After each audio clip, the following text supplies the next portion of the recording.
y tened entendido que la paciencia de nuestro Señor es para salvación, como también nuestro amado hermano Pablo, según la sabiduría que le ha sido dada, os ha escrito casi en todas sus epístolas, hablando en ellas de estas cosas, entre las cuales hay algunas difíciles de entender, las cuales los indoctos e inconstantes tuercen, como también las otras escrituras, para su propia perdición.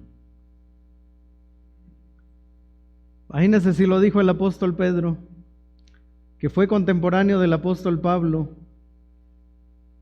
que después de haber leído alguna de sus cartas, le pudo haber preguntado: oye Pablo, ¿qué quisiste decir? Pedro dice, entre las cuales hay algunas difíciles de entender. El capítulo 7 de Romanos, el capítulo que vamos a considerar hoy, por lo menos de los comentarios bíblicos a los que tengo acceso y que revisé durante estos días, todos dicen que el capítulo 7 de Romanos es el más difícil de interpretar. Uno de ellos escribió que el desafío de este capítulo, el capítulo 7, no es entender lo que Pablo escribió, sino tratar de entender lo que Pablo dijo con lo que escribió. Imagínense eso. Así que yo sentía hasta esta semana que en los capítulos 1 al 6 veníamos bien, ¿verdad? Y de repente llegamos al capítulo 7 y fue como topar con pared en seco. Y luego tratar de entender, ¿verdad?, qué quiso decir Pablo con lo que escribió. Además de eso, el reto de hoy y del próximo domingo es presentarles a ustedes, hermanos, conceptos teológicos muy profundos, porque eso es lo que menciona en el 7. Son conceptos muy profundos y hacérselos de una manera prácticos, sencillos, que sirva como alimento para sus almas. Porque la predicación no es una disertación teológica, hermanos. Es decir, la predicación no es venir y hablar, ¿verdad?, de la teología y que ustedes se vayan con conceptos nuevos este día y preguntándose: ¿y de qué me sirve saber eso para esta semana? Así que quiero decirles, hermanos, que el capítulo es un desafío. Otro autor de los que leí esta semana, él dijo que el apóstol Pablo en el capítulo 7 es como si nos metiera a aguas profundas donde la luz del sol ya no penetra, en los primeros versículos del 1 al 13. Y luego dijo que los versículos 14 al 25 es como descendernos sobre la fosa de las Marianas, la parte más profunda del océano descubierto hasta ahora, pero en seco. Eso lo vamos a hacer el próximo domingo, ¿ok? Así que vengan, hermanos, vengan, no me quiero ahogar solo. Pero hoy solo vamos a ir a la parte donde la luz no penetra, a esa parte profunda del capítulo 7. El próximo domingo vamos a ir más abajo. Estamos considerando durante estos dos capítulos, 6 y 7, el tema morir para vivir. Y he venido explicando desde el capítulo 6 que es un proceso que Pablo ha estado enseñando en el capítulo 6 y que ahora nos está dando los elementos de esto tan profundo que él está enseñando. En el capítulo 7, el apóstol Pablo va a seguir respondiendo a las preguntas de su interlocutor. ¿Recuerdan? Pablo está escribiendo y él se imagina que hay alguien que derivado de esa escritura le está haciendo preguntas a Pablo. Así que en el capítulo 6, Pablo habla de la relación del creyente con el pecado, y en el capítulo 7, que vamos a considerar el día de hoy, Pablo va a hablar de la relación del creyente con la ley. Y para entender esta relación, él va a usar algunos elementos muy prácticos en los primeros 3 versículos. Él va a usar elementos muy prácticos. Pero recuerdan, el escrito del apóstol Pablo corre el riesgo de ser muy mal interpretado, porque en el capítulo 5 él dijo que donde abundó el pecado, sobreabundó la gracia. ¿Y esto a qué da pie?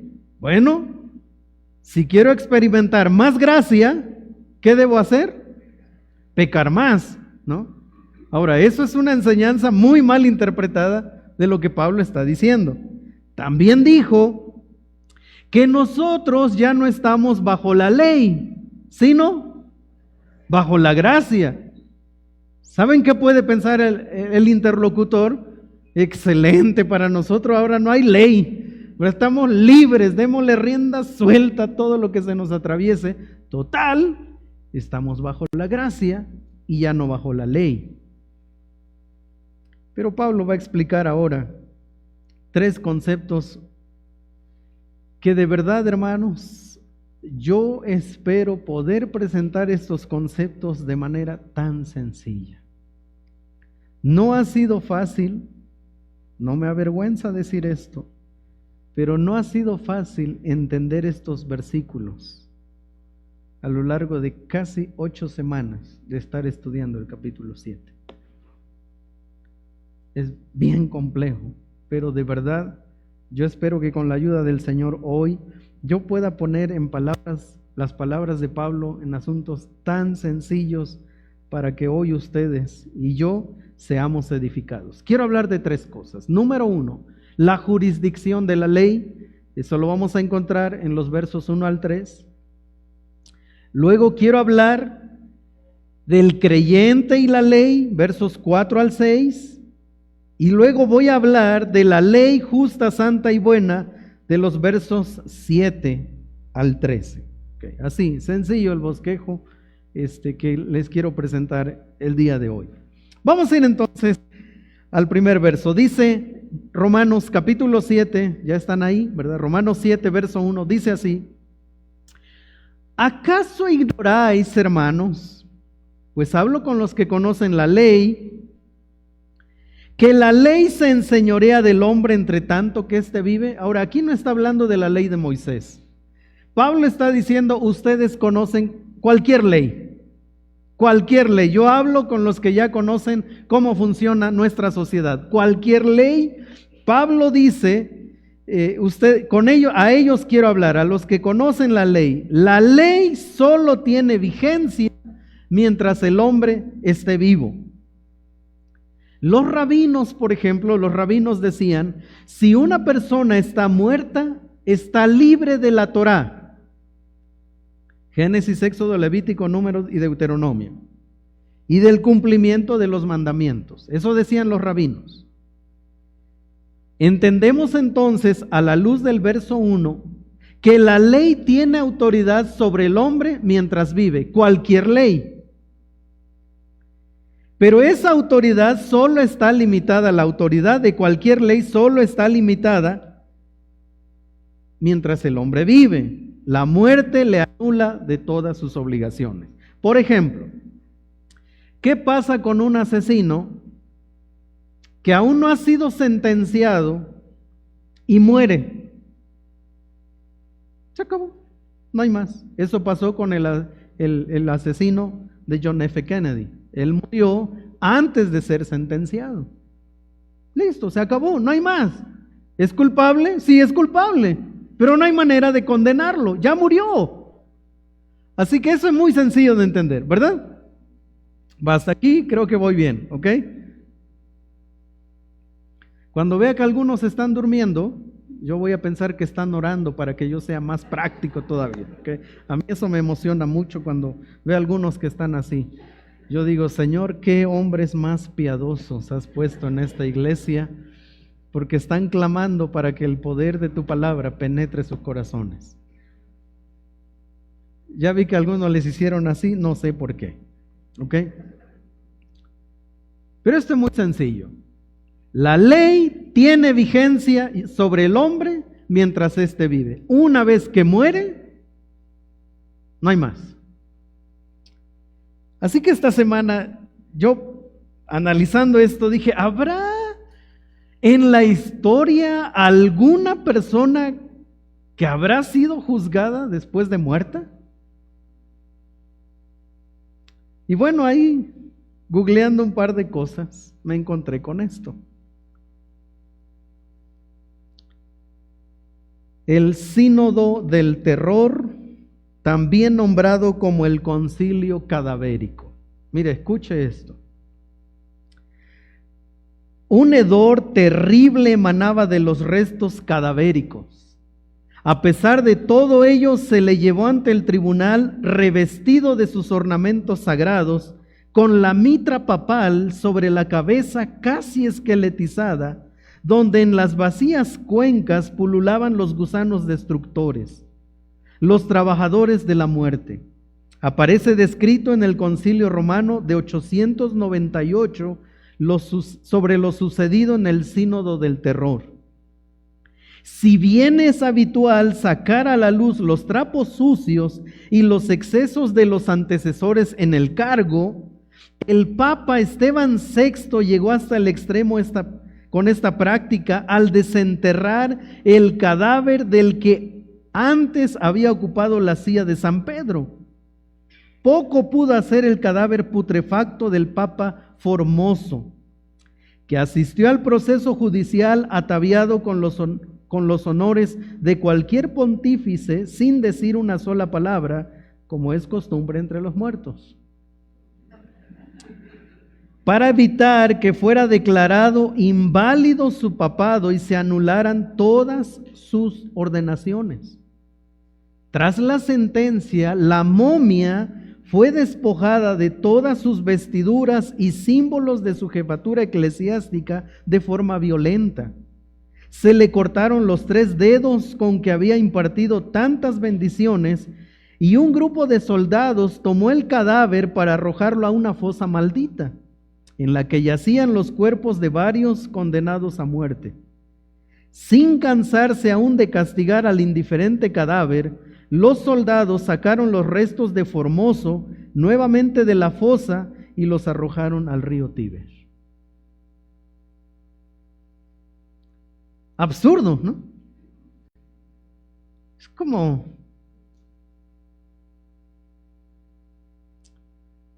Bueno, Pablo dice, así de absurdo es juzgar a alguien que ha muerto. Juzgarlo sobre las leyes terrenales. ¿Okay? Habiendo entendido ese concepto de que la ley solo aplica a los que están vivos, por si alguno tenía duda de algo, entonces Pablo va a entrar a poner un ejemplo muy sencillo. Y él va a decir, es como la ley del matrimonio. Ahora, aquí Pablo no está enseñando acerca del matrimonio, ojo con eso. Pablo solo está poniendo un ejemplo para ilustrar lo que acaba de decir.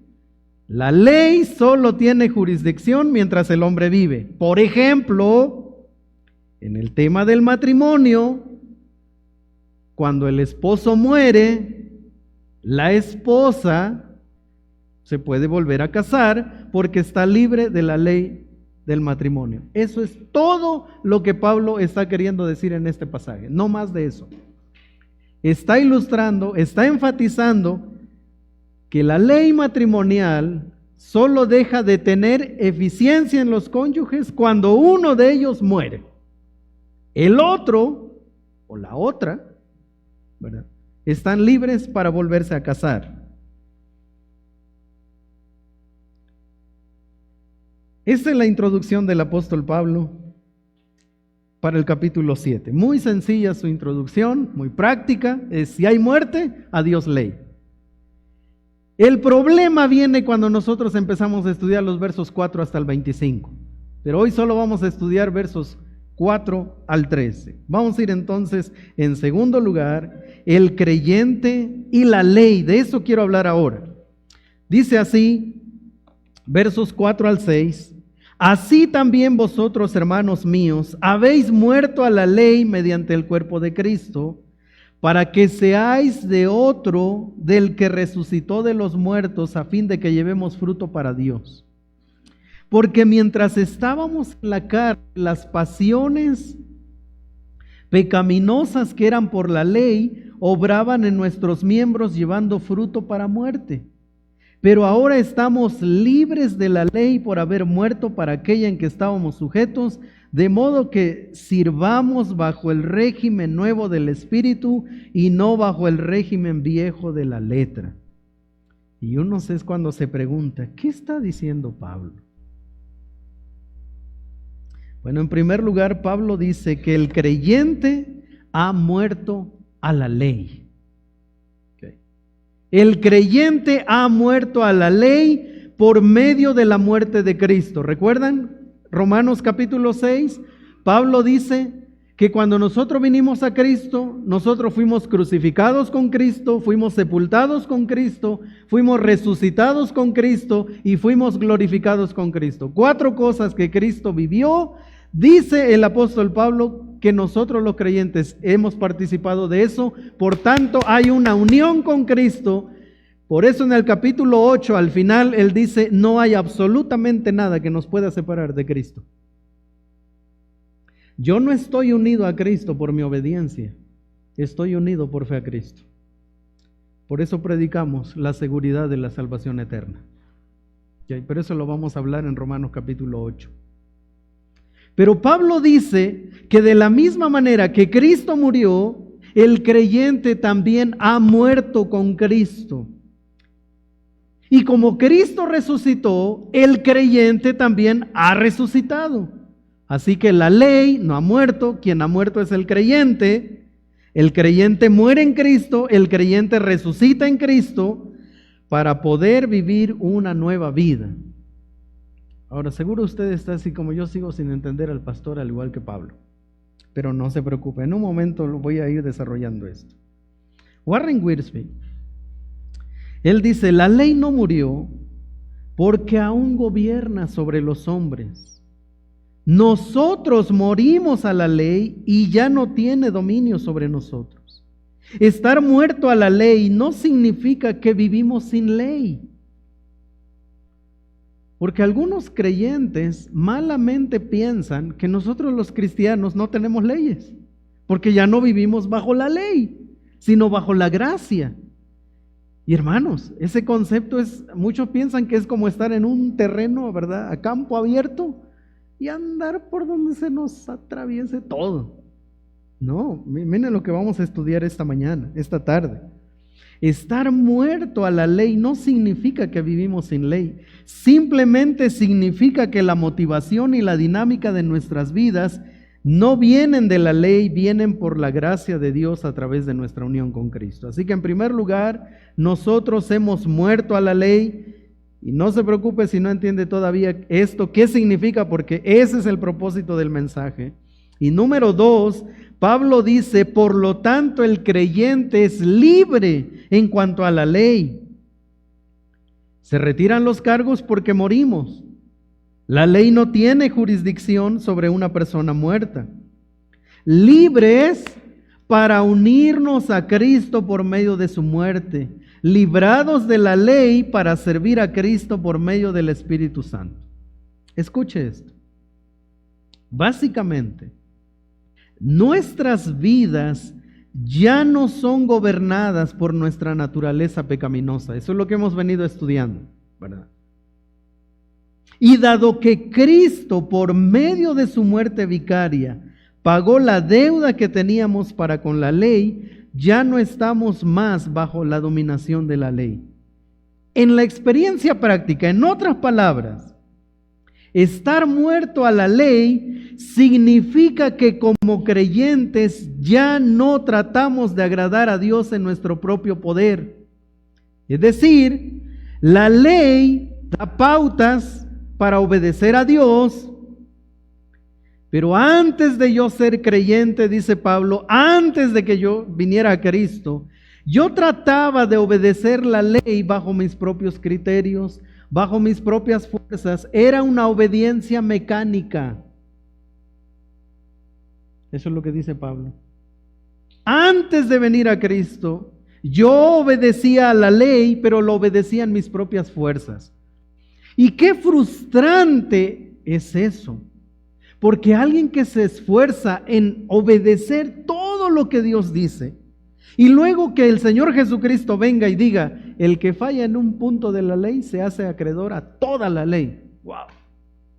Eso es como que usted da 100 pasos, se tropieza pero no se cae. ¿Y qué le dicen? Regrese otra vez al primero. Y eso es a lo largo de toda su vida. Es alguien que intenta agradar a Dios a través de sus propias fuerzas. Hace lo que la ley dice, pero como no tiene una obediencia perfecta, en un punto que falle, no les estoy haciendo el corazón coreano, hermanos. Son costumbres que ya tengo, ¿verdad? A la hora de... en un puntito que falle, mejor así, ¿verdad? En un puntito que falle, ha arruinado todo. Ahora yo les pregunto, ¿quién quisiera vivir así? ¿Quién quisiera comenzar el día tratando de empezar bien y a mediodía se entera que debe volver a comenzar? Eso es lo que dice Pablo. En la experiencia práctica, estar muerto a la ley significa que como creyentes ya no tratamos de agradar a Dios de manera mecánica en nuestras fuerzas. Una cosa es yo tratando de agradar a Dios y otra es muy distinta a Cristo dándome el poder para poder obedecer a Dios. Son dos cosas muy diferentes. Una cosa es yo me esfuerzo y una cosa es el poder viene del Espíritu para poder agradar a Dios. Son dos cosas distintas. Un autor que poco citamos desde este púlpito, John MacArthur, dice: Pablo ya ha declarado de la manera más enérgica y menos ambigua posible que la libertad del yugo de la ley no significa que se haya adquirido libertad frente a aquello que ha sido prohibido por la ley. La libertad de la ley no trae libertad para pecar, sino todo lo contrario. Libertad para poder hacer por primera vez lo que es justo. Una libertad que la persona no regenerada no tiene ni puede por sí misma. Alguien dijo que la ley te dice lo que debes hacer, pero no te ayuda a hacerlo. Eso es más fácil de entender, ¿verdad? La ley te dice lo que debes hacer, pero la ley no te ayuda a hacerlo. Cuando venimos a Cristo, y eso solo sucede cuando tú mueres y eres resucitado con Él, cuando venimos a Cristo, Cristo me ayuda a mirar la ley y Cristo me ayuda a obedecer esa ley. Eso es diferente, hermanos. Qué frustrante ha de ser para una persona tratar de agradar a Dios por sus propios méritos y darse cuenta que en el último momento de su vida puede perder absolutamente todo. Para que eso no suceda, en un sentido, Dios me mató con Cristo, pero Dios me resucitó con Cristo.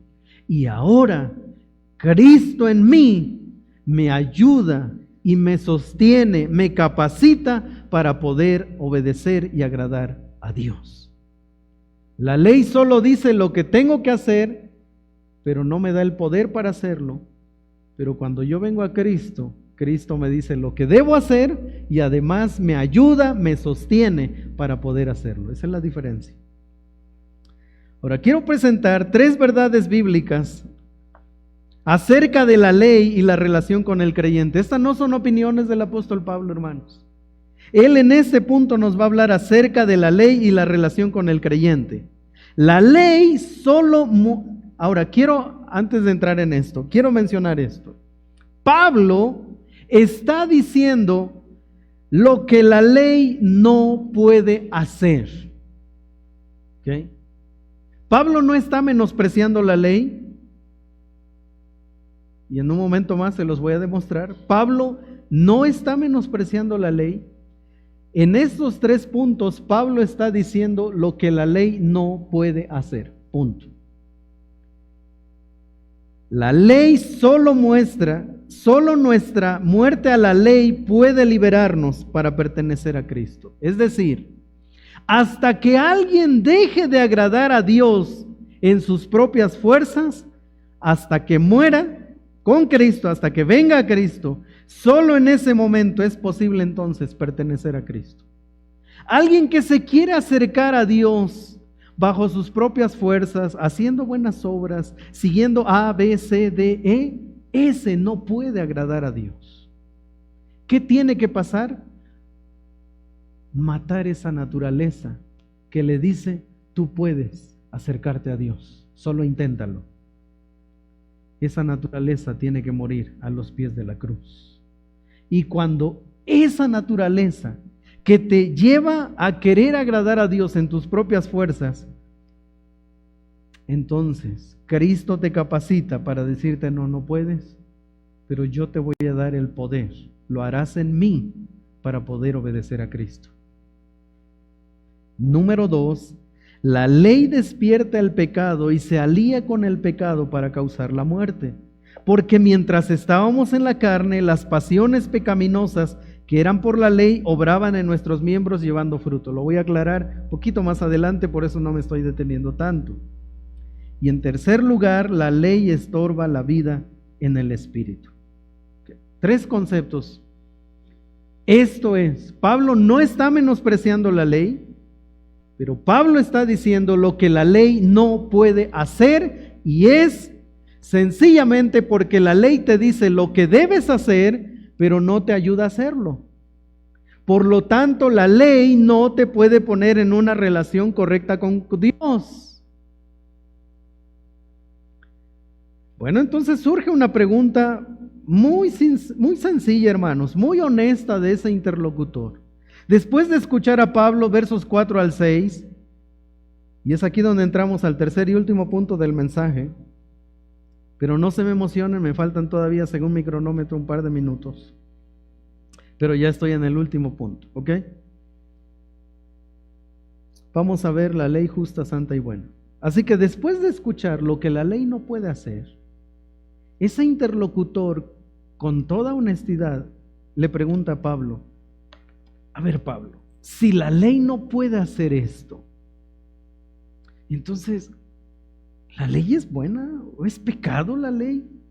Porque después de nosotros leer todo esto, la pregunta más sencilla que viene ¿es pecado entonces la ley? ¿Deberíamos desecharla?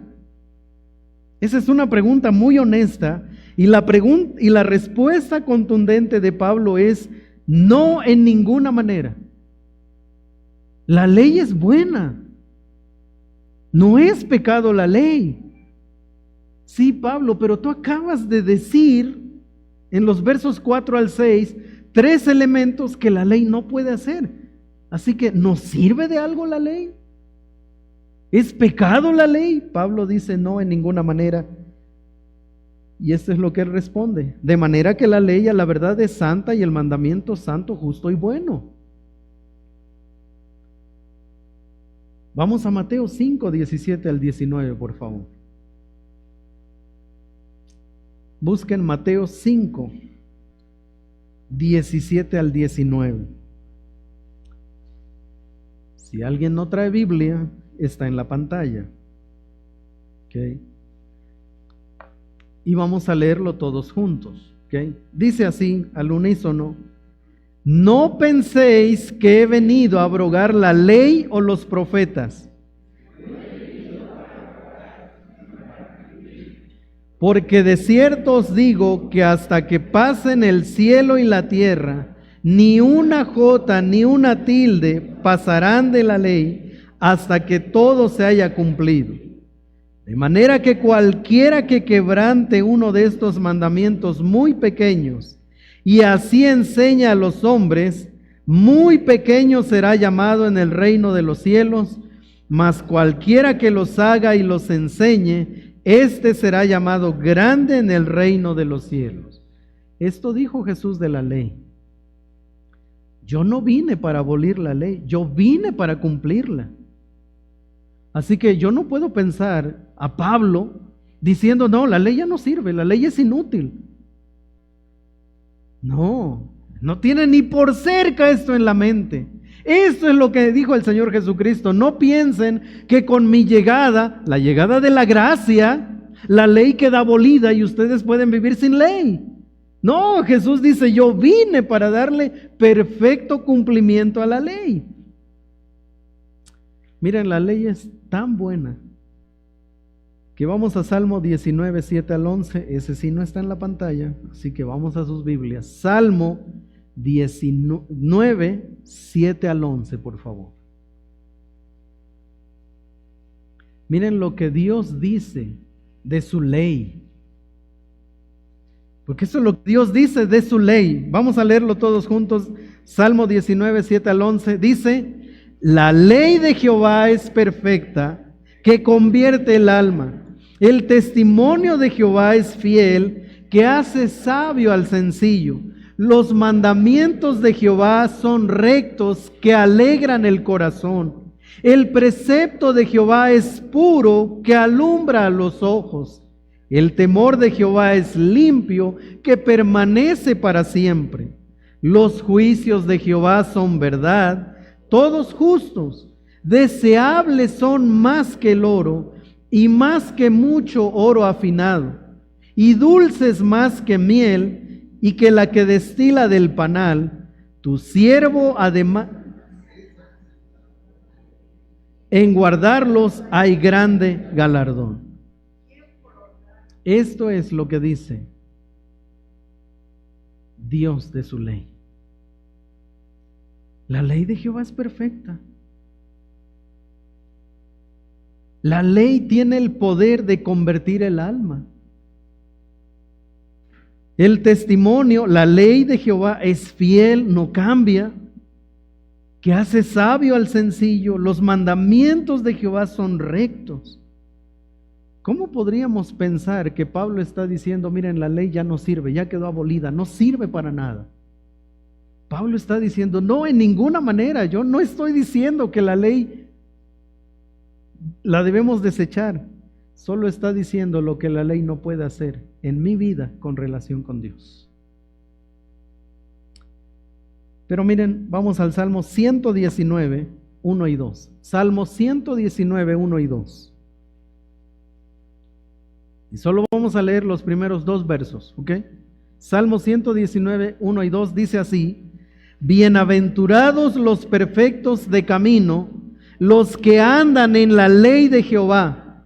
Bienaventurados los que guardan sus testimonios y con todo el corazón le buscan.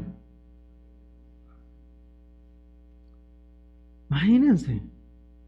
El salmista dice, qué dichoso es el hombre que anda en la ley del Señor. Por eso cuando el interlocutor le dice a Pablo, pero entonces la ley es pecado. Pablo le dice, no, en ninguna manera. Por el contrario, la ley es buena, es santa, es justa. Eso es la ley de Dios. Pero entonces, Pablo, no termino de entender esto. Miren, 3 versos que vinieron a mi mente durante la escuela dominical son estos. Oye Israel, Jehová nuestro Dios, Jehová uno es. Y amarás a Jehová tu Dios de todo tu corazón y de toda tu alma y con todas tus fuerzas. Y estas palabras que yo te mando hoy estarán sobre tu corazón y las repetirás a tus hijos y hablarás de ellas estando en tu casa y andando por el camino al acostarte. Y cuando te levantes, y las atarás como una señal en tu mano y estarán como frontales entre tus ojos y las escribirás en los postes de tu casa y en tus puertas. Eso dice Dios de su ley. Es tan buena que la deberás llevar a las siguientes generaciones. Deuteronomio 6, 4 al 9. Eclesiastés 12, 13. El hombre más rico, más sabio y más poderoso de ese tiempo dijo: el fin de todo discurso oído es este: teme a Dios y guarda sus mandamientos, porque esto es el todo del hombre. Isaías 42:21 dice: Jehová se complació por amor de su justicia en magnificar la ley y engrandecerla. Entonces, Pablo, ¿la ley es pecado? Pablo dice: no, ni por cerca es pecado. Es santa, es justa, es buena la ley. Quizás su interlocutor le pregunta: ahora, ¿por qué dices que la ley es buena? En primer lugar, porque la ley alumbra el pecado. Verso 7. ¿Qué pues diremos? ¿La ley es pecado? En ninguna manera. Porque yo no conocí el pecado sino por la ley, porque tampoco conociera la codicia si la ley no dijera: no codiciarás. Es decir, la ley hace visible lo invisible. ¿Cómo así? Déjeme ponernos un ejemplo. Esto es muy común entre los niños pequeños. Cuando dos amiguitos están jugando en la casa de uno de ellos, ¿verdad? Y sacan todos los juguetes. Y el niño A, así le voy a poner porque quemé algunos en la mañana. Entonces el niño A y el niño B están jugando en la casa del niño B. ¿Ok? El niño B saca todos sus juguetes bonitos. Y el niño A de repente ve que su amiguito tiene un juguete tan bonito y lo toma. ¿Ok? Ese escenario es muy común. El niño se lo lleva. Llega a la casa. Los papás del niño A se dan cuenta que hay un juguete nuevo en casa que ellos no compraron y que por supuesto él no compró, el pequeñito. Entonces le dicen: ¿de quién es ese juguete, mi amor? Con la sola pregunta, el niño A comienza a llorar. Él no sabe explicar lo que está pasando, pero él comienza a llorar porque sabe lo que hizo. No sabe cómo se llama lo que hizo.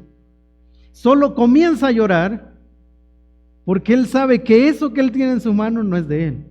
Comienza a llorar y comienza a llorar, y después de un tiempo pues ya le dice a sus papás que lo tomó. Entonces los papás del niño A toman al niño A, se lo llevan a casa del niño B y regresan el juguete y le dicen: no lo vuelvas a hacer porque eso es robar. Esto es lo que hace la ley. La ley alumbra lo que yo ya tengo en mi corazón. Pero la ley no puede hacer que el niño A deje de robar, ¿verdad que no?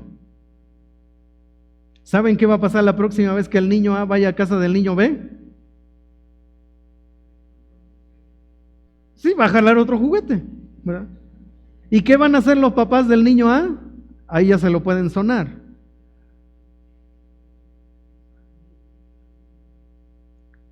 ¿Saben que haberle dicho al niño que no robe no quita en él su deseo de robar?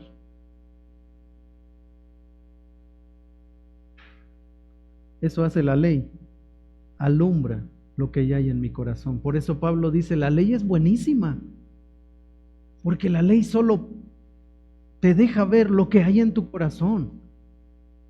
La ley no es mala, la ley localizó el pecado y le dio nombre, eso es todo.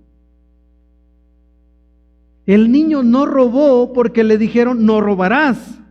Le dijeron: no robarás porque él robó. ¿Sí se entiende, hermanos? Por eso es que Pablo dice: la ley es buenísima. Versos 8 y 9. Mas el pecado, tomando ocasión por el mandamiento, produjo en mí toda codicia, porque sin la ley el pecado está muerto. Y yo sin la ley vivía en un tiempo, pero venido el mandamiento, el pecado revivió y yo morí. En segundo lugar, la ley revela la inclinación humana a pecar. O sea, una cosa es que la ley alumbra mi pecado, pero número dos, la ley revela que de por sí yo tengo un corazón que produce pecado, que se inclina a pecar. Un deseo incontrolable por lo prohibido. Por ejemplo, un letrero que dice no pasar o no tocar. ¿Qué hacemos cuando miramos un letrero que dice no pasar, no tocar? ¿Qué hacemos? Pensé que era el único, así que lo que les voy a contar ya no me hace sentirme tan mal. Pero nosotros somos muy dados a eso, ¿verdad? Si dice no pasar, ¿qué hacemos? Nos acercamos hasta la rayita, ¿verdad? Así como, ¿por qué no? ¿Verdad? Bueno, a mí me pasó, estaba en el aeropuerto allá en Padang, en Indonesia. Estaba yo muy cansado ya de muchas horas de vuelo y yo quería sentarme. Estaba en la sala de espera. Había 3 salas muy pequeñas en el aeropuerto, como el aeropuerto de Puebla, pero había 3 salas pequeñas y 2 estaban full. Y había una, así, pequeñita, vacía, pero decía no entrar. ¿Y adivinen qué hice? No. Agarré mi maleta, me acerqué y vi, ¿verdad?, la cinta que decía no entrar, no pasar. Pero no hay nada. Así que levanté la cinta y me metí y me senté. Porque yo estaba cansado. Llegaron 2 policías y me pidieron que me saliera. Eso es lo que hace la ley. La ley no me hace pecar. La ley solo muestra cuánta inclinación yo tengo por el pecado. Eso es todo. No robarás. No es por la ley que se roba. Se roba porque eso es lo que hay en el corazón. Por eso dice el verso 8, mas el pecado, tomando ocasión por el mandamiento, produjo en mí codicia. Da la intención de que Pablo está diciendo, yo no era codicioso. Pero como en la ley dice, no codiciarás, ahora soy un codicioso. No, recuerden, la ley no puede hacer más que alumbrar lo que hay en mi corazón. Marcos capítulo 10, 17. Marcos 10, 17, no lo busquen, solo lo voy a mencionar. Dice la Biblia que cuando el Señor se preparaba para salir, vino corriendo un muchacho y le dijo, maestro bueno, ¿qué haré para tener la vida eterna? Y él venía convencido de que había quizás una sola cosita que le faltaba, porque él había cumplido toda la ley del Señor. Imagínense qué seguridad la de ese chamaco. Así que vino y le dijo, maestro bueno, ¿qué haré para heredar la vida eterna? Y él estaba seguro que había cumplido toda la ley, o por lo menos casi toda. Solo le faltaba un pequeño detallito para entrar al cielo. Y hay dentro de esa porción, la Biblia dice que Jesús lo amó. ¿Sabe qué significa eso? Que Jesús vio la miseria de este hombre al tratar de cumplir la ley y pensar que por cumplir la ley podía entrar al cielo. Por eso dice que Jesús lo vio con mucha misericordia, lo amó, lo vio tan miserable, porque en su mente yo ya casi estoy así de entrar al cielo, ya solo voy a ver a Jesús para que me diga que es lo único que me falta. Y por eso dice que Jesús lo amó. Lo vio tan miserable, tan religioso, pero tan miserable, que Jesús le dijo, sencillo, vende todo lo que tienes y dalo a los pobres. Dice la Biblia que se dio la media vuelta y se fue entristecido. Porque puedes estar seguro que has cumplido de la A a la Z, pero no haberle entregado tu corazón a Cristo. Eso es todo. ¿Lo has hecho tan bien, joven rico? ¿De verdad lo has hecho tan bien? Pero ahora entrégame tu corazón. Y dice la Biblia que entristecido se fue y dijo el Señor, qué difícil es que aquellos que confían en sus riquezas entren al reino de los cielos.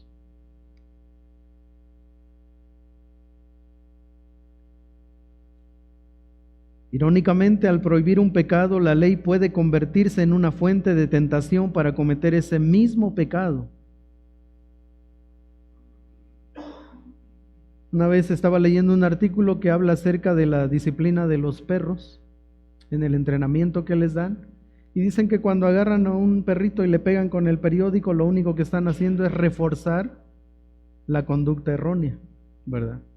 Es lo único que sucede cuando agarran a un perro y le dan, le están reforzando, dicen los entrenadores.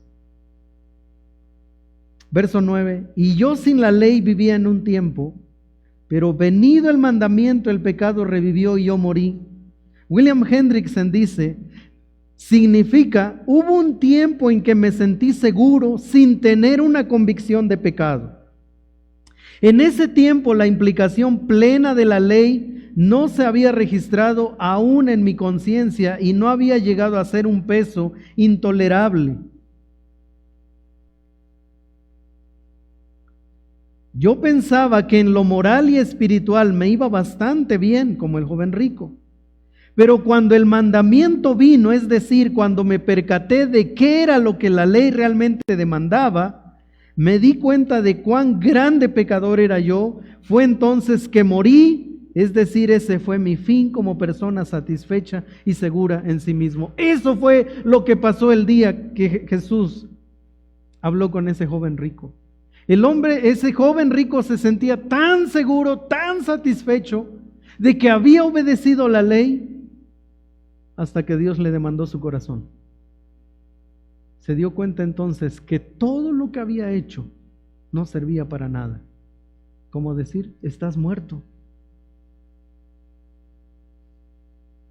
Y en tercer lugar, Pablo dice que la ley revela el poder del pecado. Versos 10 y 11.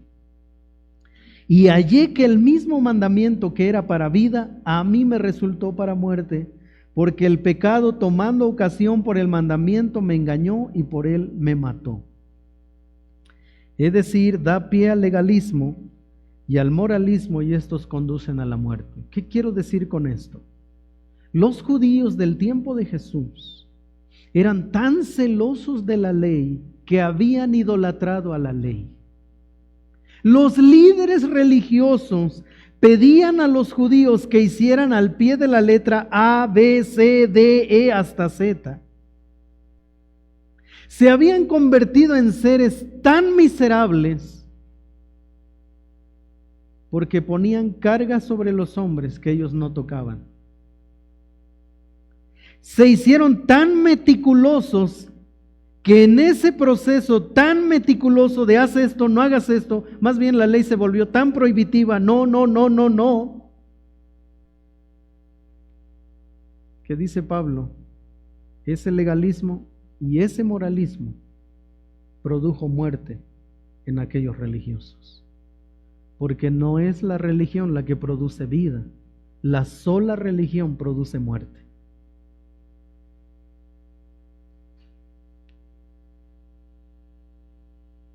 Conclusión, verso 12. Dice la palabra, el mensaje de Dios, una versión. Entonces, algo bueno en sí mismo, la ley, ¿se habrá convertido en mortífero para mí? De ningún modo. Lo que sucede es que el pecado, para demostrar que lo es verdaderamente, me causó la muerte sirviéndose de algo bueno. Y así, con ayuda del mandamiento, el pecado se convierte en algo sobremanera mortífero. Déjeme explicarlo así. Pablo dice, la ley es tan buena, es tan pura, tan santa, tan justa, que todo lo que prohíbe es para dar vida, es para llevarnos a Cristo. Y todo lo que aprueba tiene ese mismo propósito. La ley por sí misma es tan buena. Pero cuando la ley se encontró con mi pecado, el pecado que es tan perverso, se valió de esto tan bueno y le dio la vuelta. Así que aquellas prohibiciones de Dios que son tan santas, las convertí en legalismo, y el legalismo me terminó matando. El legalismo me quitó gozo, me quitó paz, me quitó mi comunión con Dios. Pero no es porque el mandamiento haya sido malo, el mandamiento es bueno. Pero cuando se encontró con mi pecado, el pecado tomó eso tan bueno y le dio la vuelta y produjo en mi muerte. Pablo dice así que aunque yo vivía a la luz de la ley, sin Cristo, yo estaba muerto. Era tan religioso, pero muerto. Algo tan bueno como Pablo dice en Filipenses capítulo 3, él describe la vida religiosa que llevaba un hombre recto, intachable, pero muerto delante de Dios. Porque todo eso lo estaba haciendo en sus propias fuerzas. Era una obediencia mecánica. Hasta que Cristo lo halló y le dio el poder para poder vivir a la luz de esa ley y agradar a Cristo. Así que hermanos, ¿recuerdan? Solo estamos entrando a aguas donde no hay luz. El próximo domingo vamos a ir más abajo. Pero váyanse con esto a casa. Es tan terrible el pecado en nosotros que algo bueno lo puede tomar y destruirlo en nosotros mismos. Pero gracias a Dios por su gracia. Porque de eso hablaremos, Romanos capítulo 7, verso 25. Mas gracias doy a Dios por Jesucristo.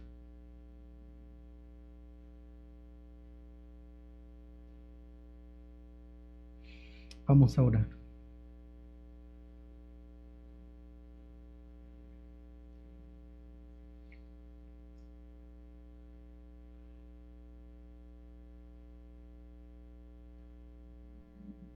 Señor, te damos muchas gracias